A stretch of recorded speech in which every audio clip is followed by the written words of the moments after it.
Muy buenas noches, espectadores y amigos de Estado de Alarma. Nos cabe el honor, nos cabe el placer esta noche de presentaros y ofreceros una conversación que sin duda será del máximo interés para todos vosotros con una de las figuras políticas y humanas también más interesantes y más importantes de la historia reciente de España, de los últimos 30 o 40 años de la vida pública española. Extraordinario, profesional, con una capacidad intelectual absolutamente fuera de lo común, catedrático jubilado de física nuclear, como a él mismo le gusta recordar, y ya en su faceta pública, presidente durante algunos años del Partido Popular de Cataluña, hasta 1996, en que fue separado de tal responsabilidad en virtud de aquellos vergonzantes y vergonzosos pactos del Majestic, y ya más recientemente, durante 3 legislaturas, 15 años, vicepresidente nada más y nada menos que del Parlamento Europeo. Estamos hablando, ya lo estáis viendo, en doble ventana, de nuestro buen amigo, y además, por encima de todo, para mí lo importante es que le considero un amigo y un maestro, Alejo Vidal Cuadras. Muy buenas noches, Alejo. Muy buenas noches, Eurico. Una gran satisfacción poder participar en este programa. Gracias por tu deferencia con Estado de Alarma. La primera pregunta te la voy a hacer, Alejo, pues a saco, como diría un castizo, y prácticamente sin anestesia. ¿Qué le está pasando a España? Digo sin anestesia porque la situación pues dista mucho de ser no ya óptima, de ser ni siquiera medianamente respirable para una convivencia mínimamente normal, en libertad y en democracia, y con un respeto a las normas fundamentales del Estado de Derecho más que dudoso, habida cuenta, y eso lo hace más preocupante si cabe, de que esta falta de respeto por esas elementales normas vienen, en la mayoría de las ocasiones, inspiradas por el poder establecido, por el gobierno socialcomunista que tenemos desde hace ya casi 2 años. ¿Qué nos pasa, Alejo? Bueno, en primer lugar, para entender una situación, en este caso una determinada coyuntura histórica, nunca hay que hacerlo desde lo inmediato, desde lo coyuntural, ¿no? Hay que hacerlo con visión histórica. La situación actual es muy preocupante, yo diría que alarmante, porque España es una nación, una antigua nación europea, un Estado miembro de la Unión Europea, que teniendo un enorme potencial humano, físico, de talento, económico, podría ser una de las grandes potencias de la Unión Europea. Podría ser, yo diría, un ejemplo para los otros Estados miembros en cuanto a creación de riqueza, en cuanto a belleza del paisaje, en cuanto a patrimonio histórico, en cuanto a creatividad de sus ciudadanos. Lo tenemos todo, Eurico. Hemos sido bendecidos, como decía San Isidoro de Sevilla ya hace tantos siglos, ¿no? Y estamos autodestruyéndonos. Estamos en un estado incomprensible, inaudito, de autodestrucción. Es decir, España está en una fase en que hay un serio riesgo de ser liquidada como nación. ¿Por qué hemos llegado aquí? Porque claro, como te decía, esto no es un fenómeno atmosférico que ha venido como la borrasca Filomena, ¿no? Esto viene de muy lejos, ¿no? Entonces, la transición dibujó un Estado democrático, sin duda, que intentó resolver los grandes problemas de la España del siglo XX y de gran parte del siglo XIX. El problema militar, supeditar el poder militar al poder civil. El problema clerical, es decir, clericalismo, anticlericalismo, el papel de la Iglesia en la sociedad, en la educación. El problema social, grandes desigualdades sociales elevando los índices del analfabetismo. Piensa lo que era la España de los años 30, ¿no? Las diferencias de renta eran realmente difíciles de soportar. Por esto había tantas tensiones sociales, ¿no? Y después teníamos el problema de la forma de Estado, monarquía-república. Es decir, unos monárquicos, otros republicanos. Y eso creaba también grandes conflictos desde la restauración canovista en adelante, ¿no? Y después había un último problema, que era el problema territorial, el problema de los separatismos. Cataluña, el País Vasco, pues alumbraron movimientos sociales, políticos, culturales muy fuertes que pretendían, pues, si no una autonomía prácticamente completa, pues ya descaradamente tener un Estado propio y deshacer, fragmentar España. La transición se hizo entre reformistas del antiguo régimen autoritario, franquista, y oposición democrática clandestina o en el exilio. Y, bueno, pues se llegó a un acuerdo. Y todos los problemas que he enunciado, más o menos, ahora la cosa está peor, pero más o menos se les buscó una solución equilibrada. Militar, al confesional, a la forma de Estado. Es decir, para todos se buscó una manera de que se llegara a un equilibrio de intereses que permitiera la solución pacífica a los conflictos.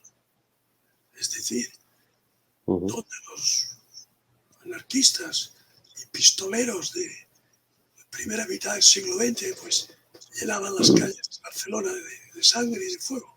Pero todo eso se solucionó. Se puso un rey que no tiene poder ejecutivo ni legislativo, que es un rey que arbitra, que modera, que encarna, que representa. Y pues los militares se sometieron al poder civil de manera casi unánimemente disciplinada. Y digamos que todo iba bien encauzado, ¿no? Todo iba bien encauzado. Pero se cometió un fallo garrafal, un fallo de concepto. Y de ese fallo de concepto vienen los males actuales. El problema territorial se solucionó de la peor manera posible. Porque se dijo, la izquierda opositora al franquismo veía a los nacionalistas como compañeros de viaje, como hermanos en la lucha contra el franquismo. Y el régimen reformista franquista tenía el complejo de los 40 años de dictadura y, claro, quería hacerse perdonar, ¿no? Y entonces, ¿qué pasó? Dijeron, bueno, vamos a cambiar la estructura del Estado. Vamos a pasar de un Estado unitario, descentralizado administrativamente, pero unitario, con un poder central fuerte, como Francia, como Suecia, como Portugal. Y vamos a hacer un Estado pseudo-federal. Es decir, vamos a crear el llamado Estado de las Autonomías, que en términos de teoría política es un poco sui generis, ¿verdad? Pero de hecho es un Estado federalizado o federalizante. Y vamos a generalizarlo para que nadie tenga problemas de celos y vamos a generalizar. Café para todos. Y entonces Cataluña, País Vasco, se les dotó como los demás. De un parlamento, de un gobierno, de una bandera, de un himno, Policía Nacional, de un gobierno con muchísimas competencias, de mucho dinero, y de competencias letales, Eurico, letales. Una de ellas, la más letal, la educación. Durante estos 40 años, en Cataluña y el País Vasco, los nacionalistas han sido desleales, han sido felones, y han utilizado este enorme poder para construir sus propias naciones con aspiración a Estado independiente. Y esto se lo hemos facilitado desde los sucesivos gobiernos centrales. Porque tanto el Partido Popular como el Partido Socialista, lejos de cerrar filas para defender la nación, siempre que han necesitado la ayuda en el Parlamento Nacional de una fuerza que les diera estabilidad parlamentaria, han acudido al enemigo interno de la nación y le han dado todos los instrumentos para que avanzase en su proyecto de destrucción de España. A eso se añadido... Pero eso hubiera sido tan fácil, Alejo. Perdona. No, que a eso se ha añadido otro error de concepto gravísimo que combinado con el anterior ha sido ya mortal, que es el estado de partidos. España no es una democracia constitucional sana, es una partitocracia, donde las cúpulas de los partidos cooptadas, partidos sin democracia interna, por supuesto, son grupos de interés que tienen un líder, una cúpula, que hace las listas electorales y coloniza todos los órganos del Estado.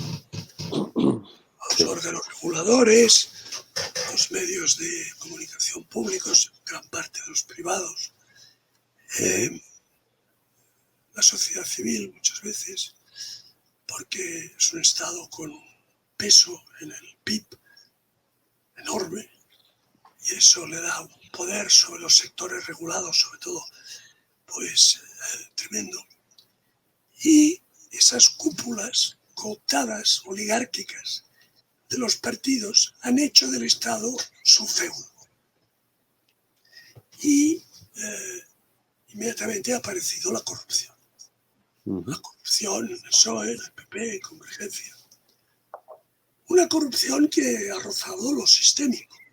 Porque claro, cuando tú distraes del presupuesto público 700, 800 millones de euros para comprar voluntades o para enriquecerte personalmente, como pasó en Andalucía, pues esa es corrupción, si no sistémica, casi sistémica. Los famosos casos del PP. Y después, Convergencia, que era una máquina de robar. O sea, Convergencia era una máquina de saqueo del presupuesto. Curiosamente, el gran padre de la patria catalana, que se llenaba la boca con el origen carolingio de Cataluña, que la hacía distinta a visigodos como tú y como yo, ¿no? Seres inferiores, ¿no? Y que, bueno, pues decía que Cataluña era uno de los 4 motores de Europa y tal.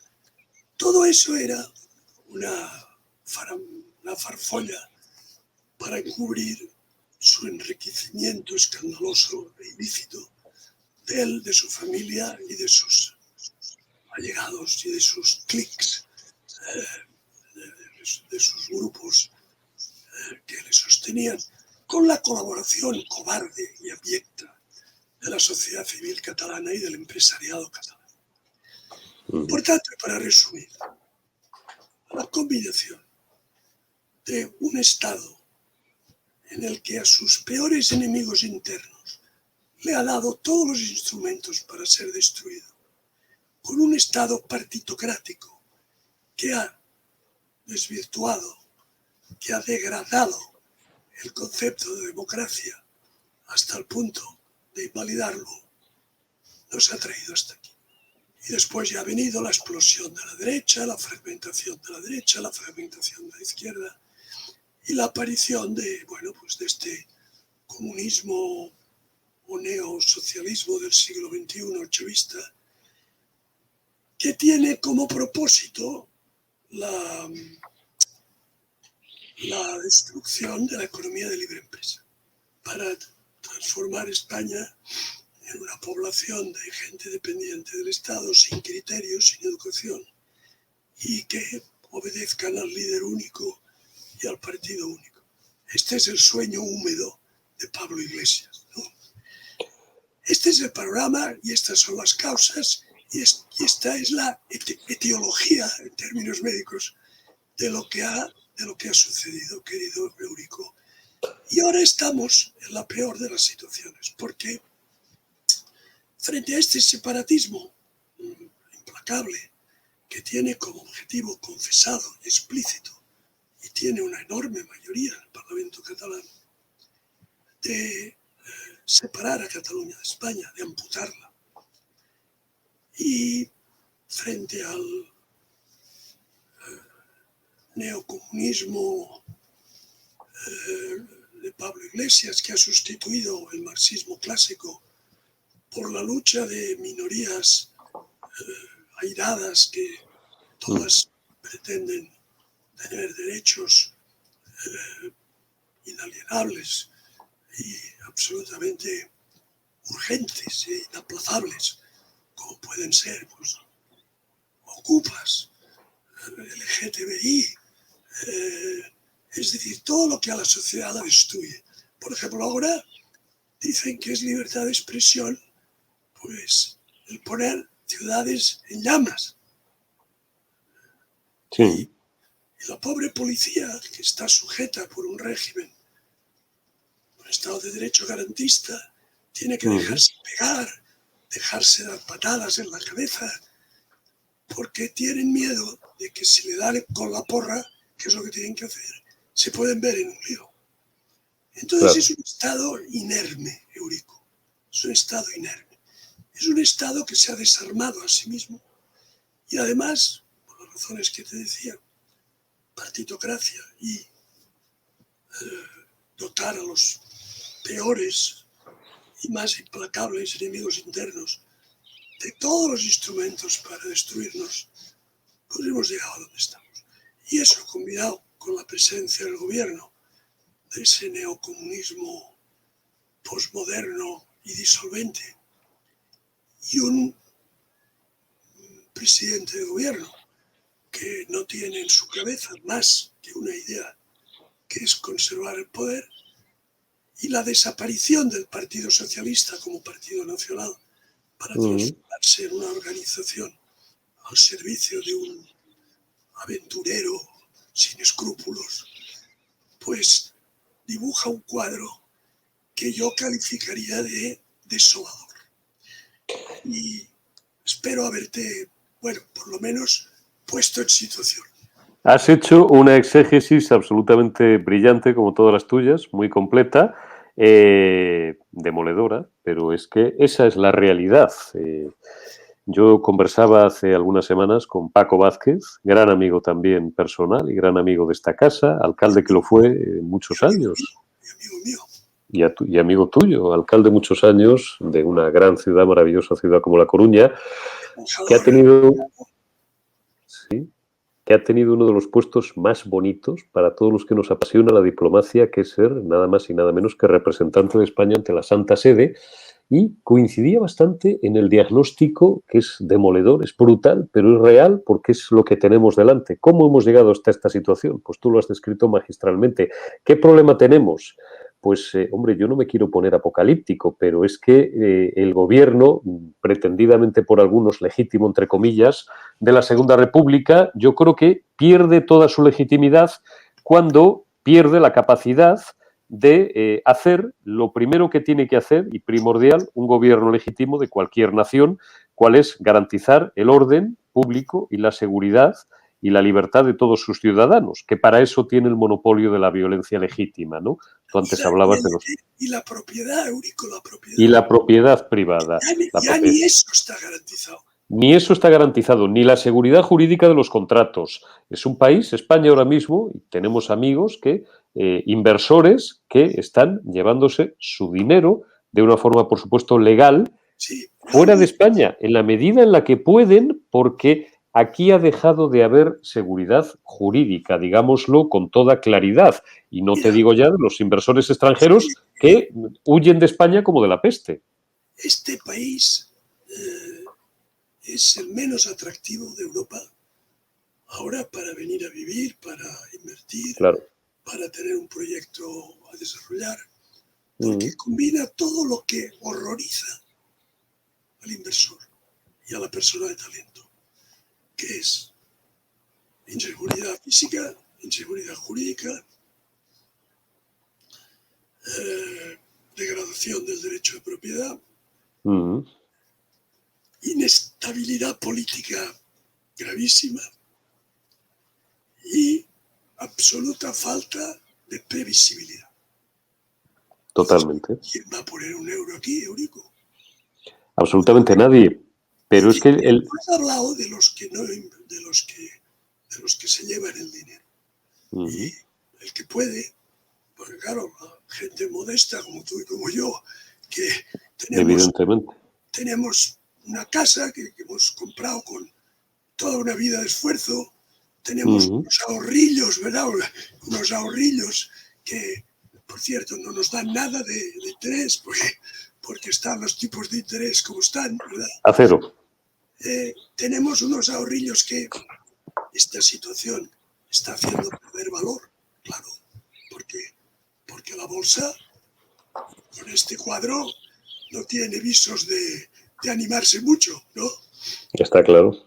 Entonces, todos los que tenemos lo que tenemos tú y yo, y millones de españoles, que es una casa que hemos comprado con mucho esfuerzo, que tenemos unos ahorrillos y podemos pagar todos los meses un seguro médico.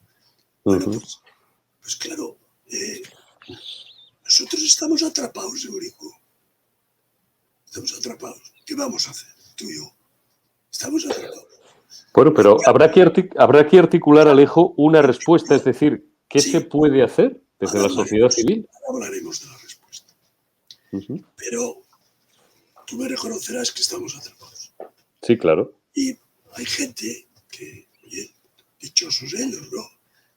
Que disponen de grandes patrimonios, que los pueden mover, porque en la Unión Europea, como tú sabes, dándole a un clic, te llevas tus capitales a Luxemburgo Donde sea. sin el menor problema. Y estas personas, que, hombre, por supuesto son pocas, son un porcentaje pequeño, ¿verdad?, de la población, pues como tú dices, se están llevando el dinero fuera, tranquilamente. Pero no olvides otra cosa, que es tan grave como los que se lo llevan, los que no lo traen. Claro. Es decir, que siempre nos preocupamos de, bueno, se están llevando el dinero a Portugal, se están llevando el dinero a, no sé, a Luxemburgo o a paraísos fiscales, mal llamados paraísos fiscales. No.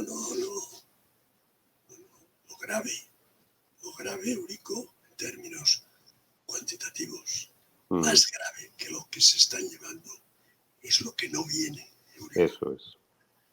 Esta es la cuestión. O sea, lo que no viene son miles, centenares de miles de millones, Eurico, que crearían empleo, que crearían riqueza, que darían oportunidades a tantos jóvenes. Y eso no viene. Y mientras la situación sea la que es, no vendrá. Por tanto, yo creo que hemos hecho un diagnóstico, tú y yo conjuntamente, que nadie nos puede rebatir. Es decir, hombre, a ver, si pues ahora viniera aquí a esta agradable charla Carmen Calvo, nos diría que somos dos catastrofistas, dos exagerados. No creas, o que somos dos fascistas, ¿eh? Es un poco lo que se estila. Acusarnos a ti y a mí de fascistas, la verdad, es que es una pérdida de tiempo, porque hemos probado nuestro compromiso democrático está más que acrisolado, ¿Me entiendes? Desde luego, más que el de ellos, Más que mucho más. bueno, por tanto, a mí esa acusación me resbala porque, vamos, es como si, no sé cómo decirte, como si nos acusaran de tener, en vez de dos brazos, tener cuatro. Bueno, o sea, una estupidez. Vale. O sea, somos demócratas, lo hemos sido siempre. Nuestras biografías, la tuya como comunicador, como periodista, la mía como, digamos, académico y después como político, son biografías que resisten un examen con lupa, Eurico. Con lupa. Ningún problema. Sí, sin ningún problema. Por tanto, Pero pero ella nos diría que somos catastrofistas, que somos exagerados y sobre todo nos diría que somos antipatriotas. Porque al decir eso perjudicamos la imagen de España. Claro. O sea, la imagen de España no la perjudica Barcelona convertida, como se dijo en su día, en la Rosa de Fuego, ¿no? No, eso no la perjudica la imagen de España. No, la perjudicamos tú y yo haciendo un diagnóstico serio, objetivo, sereno de lo que está pasando. Entonces, claro, yo he llegado a una conclusión muy triste, Eurico. Y tú me dirás que peligroso en algunos aspectos. Pero yo te la tengo que confesar porque esta es una conversación que yo entiendo que tú quieres que sea sincera, ¿no? Completamente. Yo ya no confío en los partidos políticos. Está claro.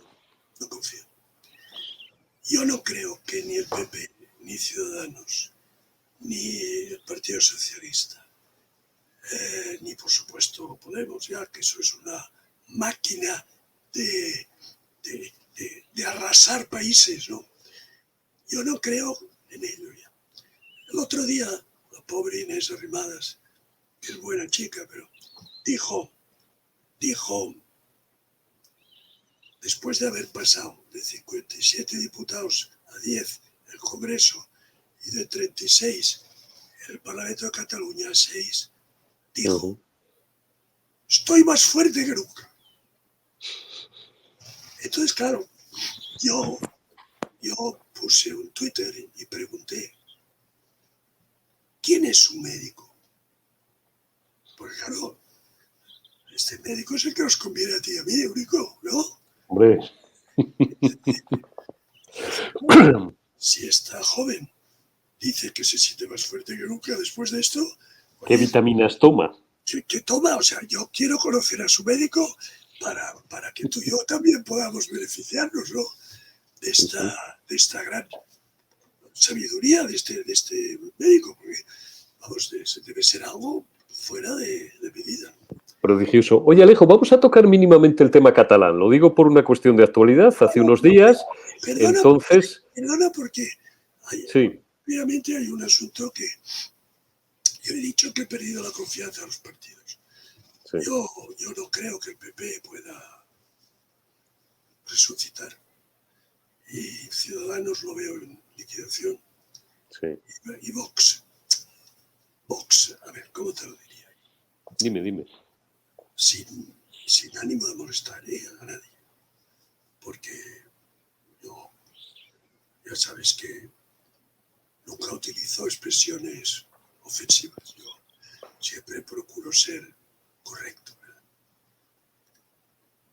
Vox tiene que civilizarse. Es decir, Vox, parte de su ideario y de su programa y de sus principios tienen una base que muchos españoles comparten. De hecho, fíjate tú, los éxitos electorales que tienen. Bueno, tú estás más legitimado que nadie para decirlo, Alejo, porque tú estuviste en el alumbramiento primigenio en 2014 de esa criatura. Bueno, yo fui uno de los fundadores. Sí. Fuiste uno de los fundadores, por eso digo. Después me fui. Pero ahora hace 6 años que no pertenezco a ningún partido. 6 años, eso es. Pero Yo le quiero mandar desde aquí un mensaje amistoso, cordial, a Vox. Ellos están teniendo unas subidas electorales notables que responden a la situación que tú y yo antes hemos descrito. Está claro. Hay muchos españoles que, llevados de la indignación, del estupor, de la desilusión, están hartos. De la decepción, dicen, bueno, pues oye, estos por lo menos hablan claro, saben lo que quieren. Correcto. Y no le dan ni agua al enemigo, frente a estos otros más blanditos y más acomodaticios. Y eso es normal. Pero, vamos a ver. En política, Eurico, tan importante como el contenido es la forma. Y Vox, debido a determinados excesos verbales o algunas, llamémosles, excentricidades ideológicas, lo que ha hecho es ponerle muy fácil a la izquierda el construir una imagen diabólica de Vox.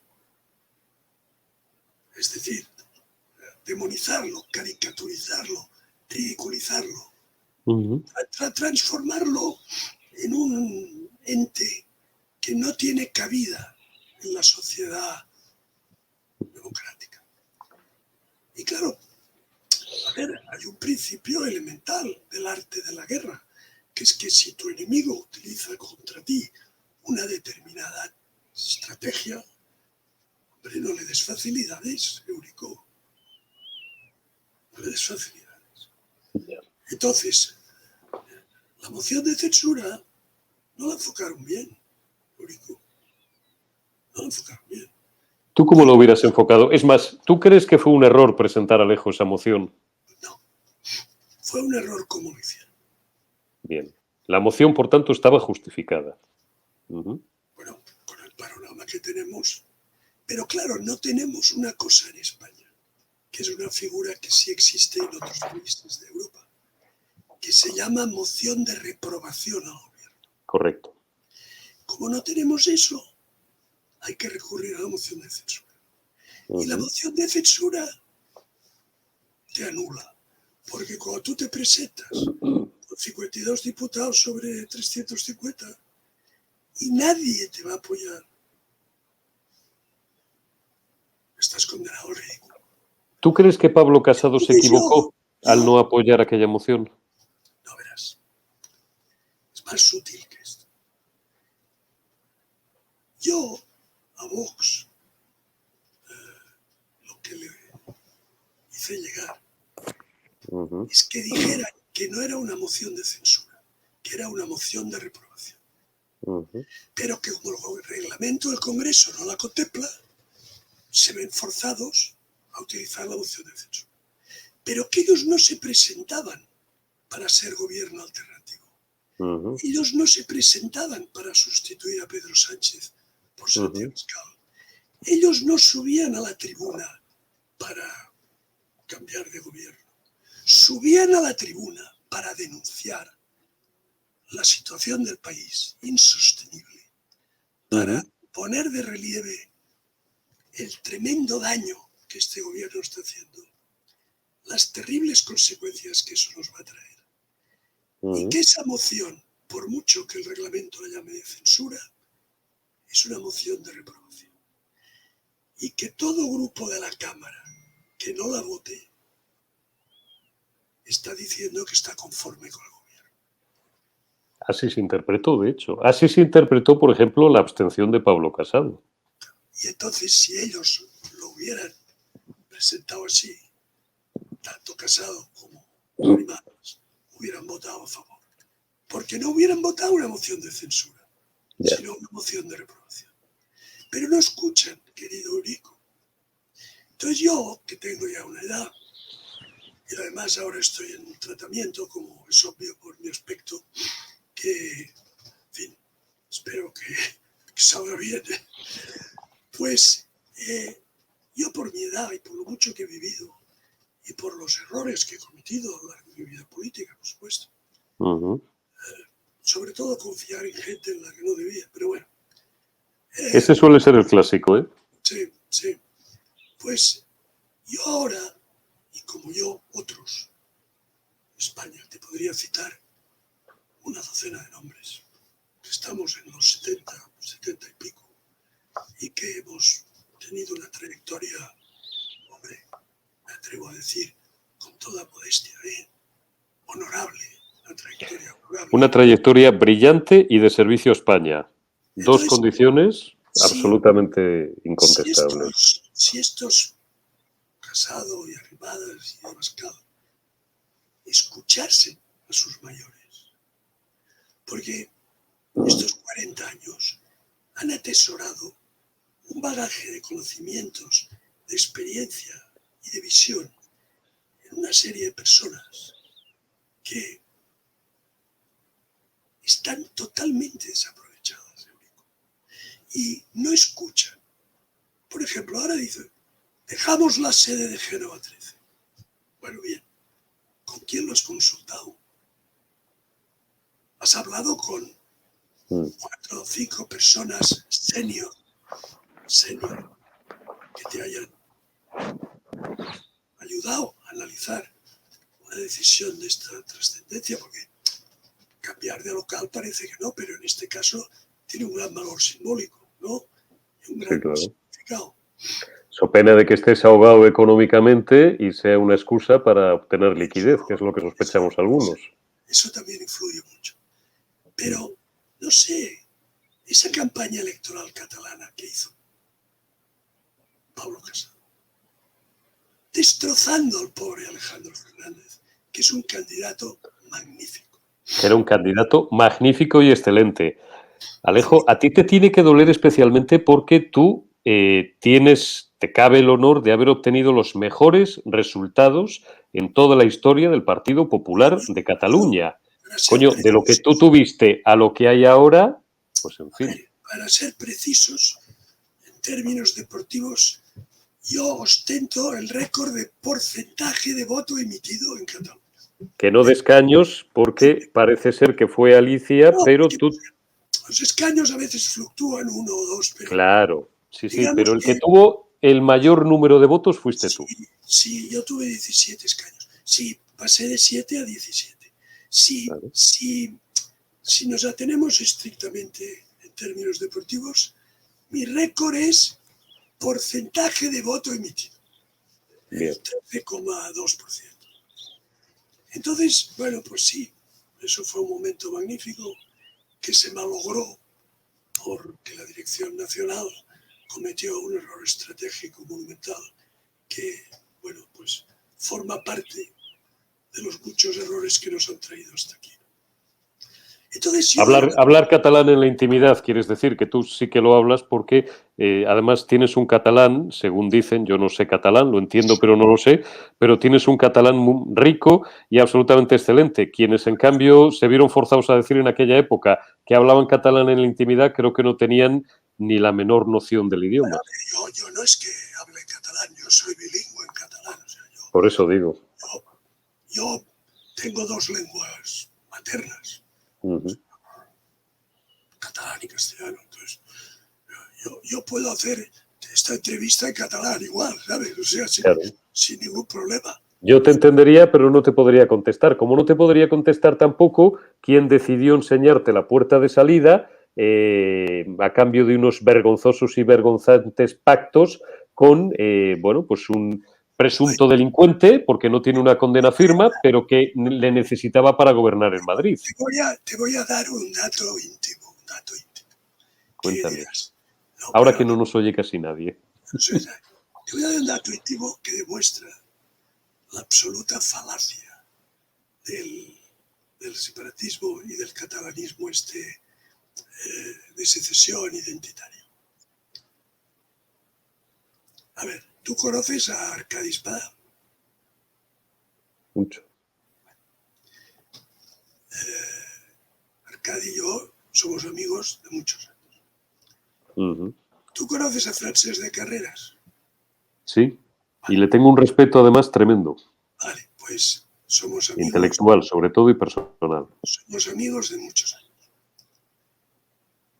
¿Tú conoces a Juan Carlos Girauta? Sí, claro. Amigo mío de muchos años. Uh-huh. Y ahora te voy a dar el dato íntimo. ¿En qué lengua crees que hablamos nosotros, entre nosotros, cuando hablamos en privado?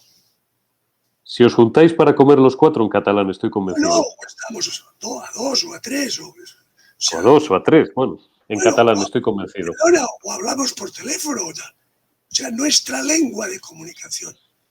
Te citaba estos tres porque son muy conocidos y son enemigos mortales, según los nacionalistas, ¿no? Uh-huh. Enemigos mortales de Cataluña somos todos nosotros, ¿no? Sí. Pues yo, con Arcadi, con Girauta, con Francesc de Carreras, con Xavier Pericay, te podría citar docenas de nombres.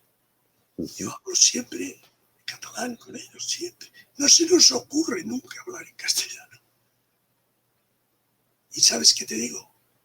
Que somos catalanes y españoles y además muy a gusto siendo las dos cosas a la vez de manera mutuamente enriquecedora, complementaria, simultánea, y eso nos hace superiores en el sentido humano y en el sentido intelectual a los que se cierran en una sola lengua. ¿Me entiendes? Y entonces, está claro. Tú dices, ¿cómo puede ser que Alejo Vidal Quadras, cuando llama por teléfono a Arcadi Espada, tengan largas conversaciones en catalán? Eso, hay mucha gente en Cataluña que se lo dirías y no lo creería. Bueno, pues, ya, pero porque sois bilingües, porque habéis nacido con la grandísima suerte de tener en la cabeza dos lenguas. Yo, que soy castellano, soy monolingüe, pero aprendí a admirar, a amar esa riqueza y a envidiarla los años en los que fui director en Galicia, porque mis mejores amigos de entonces, y muchos los conservo ahora, eran gallegos, sin ánimo de comparar, por supuesto, pero es exactamente lo mismo. Y de repente, pues cuando estábamos comiendo o tomando un vino o en una reunión agradable de amigos en casa, pues fluían las dos lenguas de una forma indiscriminada. De repente iba a decir, a veces yo bromeaba, decía, es que hasta os insultáis, cuando os vais a insultar pasáis del castellano al gallego, cuando os vais a decir algo bonito, os vais a amar, en el caso de alguna pareja de amigos, pasáis al gallego, del gallego al castellano. Es algo que fluye sin necesidad de hacer alarde de ello, ni que te lo impongan, ni absolutamente nada, está en tu naturaleza. Ahora lo has dicho. Está en nuestra naturaleza. Es decir, claro, que para mí, como para estos amigos que te acabo de mencionar, con los que yo hablo personalmente, en nuestras conversaciones personales, siempre en catalán, la catalanidad forma parte de nuestro ser. Nadie te tiene que dar un carné de buen o de mal catalán. No, nuestra psicología, fíjate lo que te digo, nuestra mentalidad, nuestra sensibilidad, nuestros afectos, nuestros paisajes de infancia y de juventud. Somos catalanes, pero de pura cepa. O sea, de pura cepa. Mucho más que algunos recién conversos que circulan por el Congreso de los Diputados y por el Parlamento de Cataluña, que francamente hacen un poquito el ridículo, ¿no? Entonces, a ver, la identidad, Eurico, la identidad es algo muy hermoso, que no elegimos. Yo podía haber nacido en Bangkok y tú podías haber nacido en Estocolmo, pero la identidad que adquirimos en la cuna, en la infancia, en la escuela, en la familia, en los amigos, sobre todo en la etapa primera de nuestra vida. Después ya procuramos ampliar horizontes, como es natural, y hablar otros idiomas. Pues eso es algo natural, es algo hermoso, es algo que te enriquece, es algo que debería utilizarse siempre en sentido positivo. Es como si tú tuvieras una plataforma en la cual te asientas y desde esa plataforma saltas al exterior, al resto del mundo. ¿Comprendes? Por eso la identidad cultural, lingüística, histórica, sentimental es necesaria, es hermosa, es buena. Pero claro, cuando la transformas en el valor supremo, que lo pones por encima de la libertad, la igualdad y la justicia, entonces se transforma, Eurico, en una doctrina aberrante que conduce, y en un arma letal. Que conduce a los mayores horrores que ha vivido la historia de Europa de los últimos 2 siglos. Entonces, claro,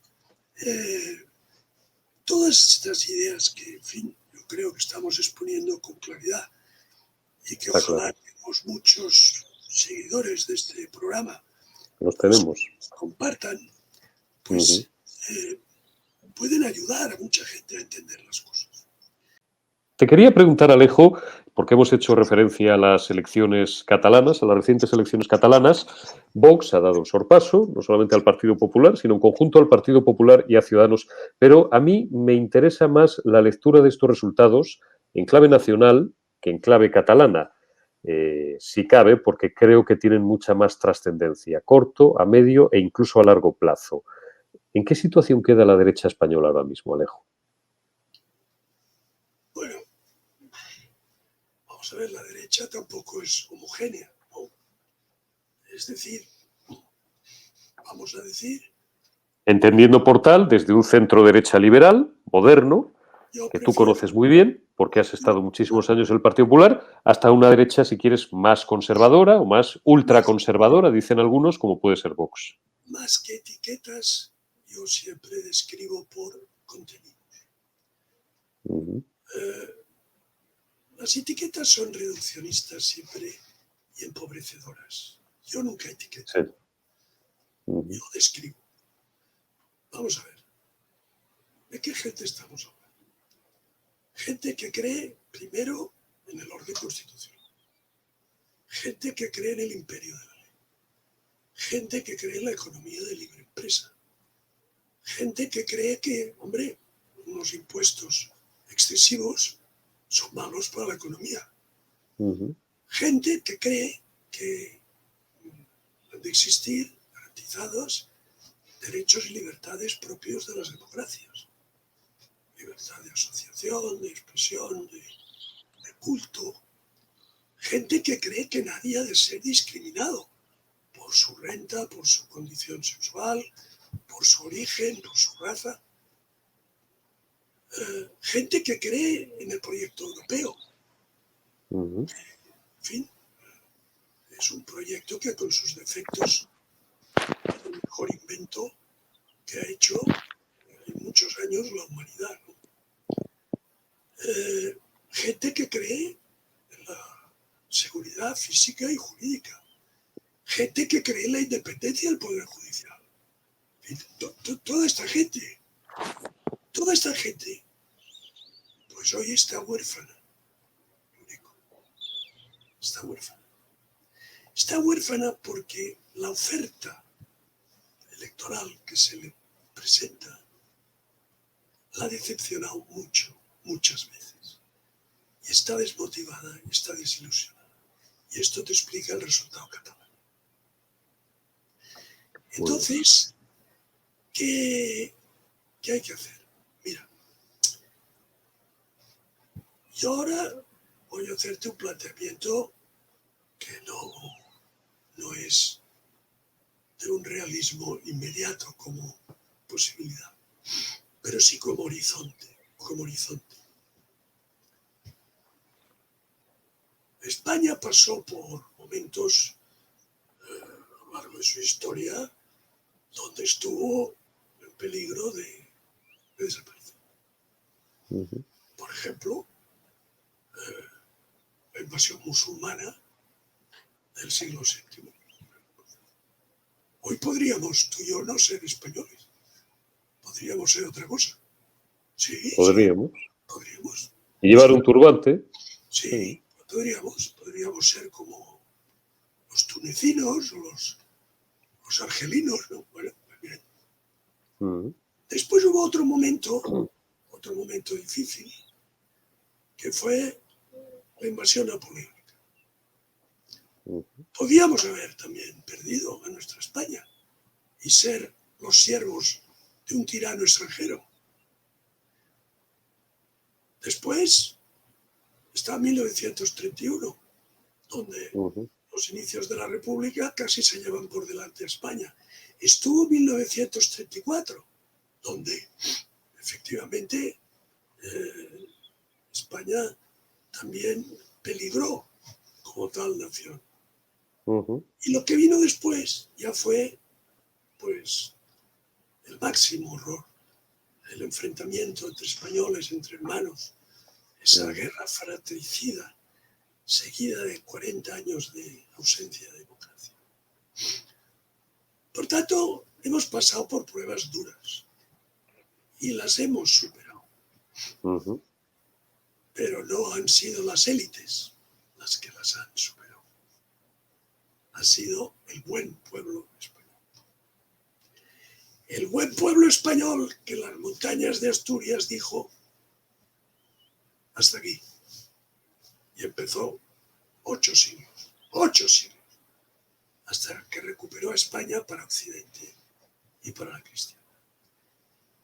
Y tampoco fueron los de la camarilla del rey, ni los ilustrados, con toda su sabiduría, los que salvaron la situación cuando nuestra familia real, humillada en Bayona, se puso a los pies del tirano. Fue un alcalde que dijo, hasta aquí hemos llegado. Y se montó lo que se montó. Claro, el alcalde de Móstoles. Claro que nos ayudaron los ingleses, pero lo hicimos, Y después, bueno, pues la República, España estuvo a punto de desaparecer. Y en esta ocasión ya el remedio fue tan desgarrador. Porque ¿qué hay peor que una guerra civil? O sea, no hay nada peor. No hay nada peor. Entonces, hemos pagado unos precios altísimos. Y ahora yo creo, Eurico, que si hay un camino de salida posible, no está ni en Pablo Casado, ni en la Inesita Arrimadas. No.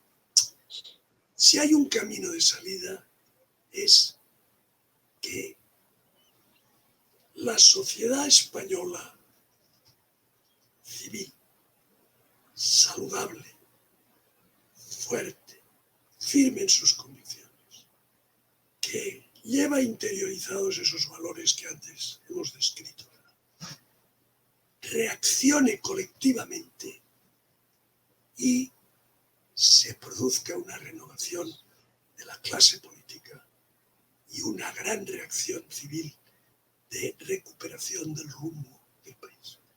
Yo creo que esta es la única posibilidad de salir de ese marasmo.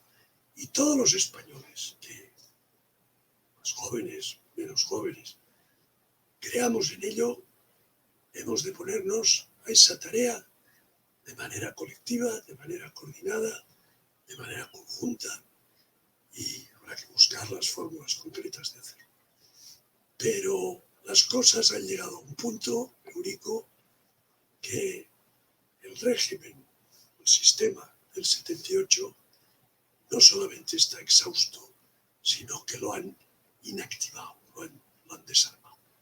Y necesitamos una gran reforma, necesitamos una ambiciosa agenda de grandes reformas estructurales, protagonizada por la sociedad civil, por los buenos españoles, que vuelva a poner al país en su sitio. Alejo Vidal Cuadras, con esa reflexión y con ese dibujo y con ese anhelo de futuro en positivo, nos quedamos, porque a mí me gusta siempre cerrar estas conversaciones con los amigos en positivo. Yo siempre digo que soy un poco, a veces me dicen mis amigos, no seas gafe. No, soy un poquito más escéptico en torno, aparte de esa sociedad española que sale a la calle y quema contenedores. Son una minoría, ya lo sé, pero son una minoría muy ruidosa y una minoría amparada, protegida, instigada e inspirada desde el poder, porque meten en la cárcel a una apologeta del terrorismo, pero no salen a la cárcel cuando hay 90.000 fallecidos por una pandemia que efectivamente nadie podía prever, pero que se ha gestionado de la peor manera posible y además de manera vergonzante por un gobierno que se niega a reconocer la realidad de las cifras e intenta ocultar casi la mitad de esos fallecidos. Pero estoy contigo, yo creo que el pueblo español debería, más pronto que tarde, despertar si no queremos que España, una vez más, ya lo está, vuelva a estar en gravísimo riesgo. La unidad de España y España como nación. Sin duda, vamos a ver si trabajamos todos juntos para ello. Alejo Vidal Cuadras, muchísimas gracias, amigo. Cuídate, a pesar de esos problemas de salud que son evidentes, pero tú eres una persona muy fuerte y además, pues te veo exactamente igual que te veía hace años. Te veo con la misma fuerza, con la misma energía, con la misma lucidez de ideas. Voy a permitirme hacerte una broma dentro de la confianza que nos asiste desde hace años, incluso con más claridad de ideas, ¿no? Yo ya te he dicho antes fuera de cámara que barajo seriamente la posibilidad, cuando se me caiga un poco más de pelo, hago así, para que se me vea bien, de afeitarme la cabeza entera completamente, porque a lo mejor así me oxigena más todavía las ideas. Yo soy un gran admirador, y mi mujer también, de Alfonso Arús. Y por tanto, sí. Mi mujer me dice que me parezco a él ahora, ¿no? O sea que sí. la cosa no está tan mal. Si mi mujer me encuentra aceptable así, pues la cosa ya va bien. Pues la cosa ya va bien y eso es lo importante, y el cariño de nuestros seres queridos. Y si tu mujer te encuentra atractivo, oye, pues ¿qué más le puedes pedir a la vida? Además, ahora que acabamos de celebrar San Valentín. Alejo, amigo, gracias de corazón, en mi nombre y en nombre de todos los espectadores y amigos de Estado de Alarma. Cuídate mucho y no será la última vez que conversemos para Estado de Alarma. Un fuerte abrazo, Alejo. Muchas gracias y buenas noches. Muy buenas a todos, esto es Estado de Alarma. Hoy estrenamos este programa por YouTube de media hora de duración. Estaremos de lunes a jueves a partir de las 8:30 de la tarde. Y este programa nace porque, al igual que tú estás cabreado con ese gobierno central que podría haber hecho mucho más contra el coronavirus, que ya se ha llevado cerca de 3.500 personas por delante, ese gobierno que nos mintió, que nos dijo que solo iba a haber un contagio y que podría haber actuado antes, viendo la que estaba cayendo con la pandemia tanto en China como en Italia, pues hemos decidido montar esta plataforma de libre expresión ante los intentos del gobierno central de usar ahora los minutos de televisión pública que acaparan para lanzarnos desinformación y propaganda. Por eso desde aquí vamos a desmontar sus mentiras, vamos a daros la verdad y vamos a apoyar a los profesionales sanitarios, a las fuerzas y cuerpos de seguridad del Estado y a esa población civil que vive confinada, que vive aislada y harta de ver al vicepresidente del gobierno saltándose la cuarentena hasta en 3 ocasiones. Quieren que olvidemos los secretos que irán a tumbarse en el palacio de hielo. Muchas almas vuelan a diario, millones de velas en los santuarios, demasiadas cruces en el calendario, un país entero contra un adversario, hospitales con mares de voluntarios, todos los balcones llenos en mi barrio, aplausos que se escuchan hasta el planetario, para ángeles vestidos de sanitarios. Nos está costando respirar. Nuestro mundo paró de girar. Ya. Ellos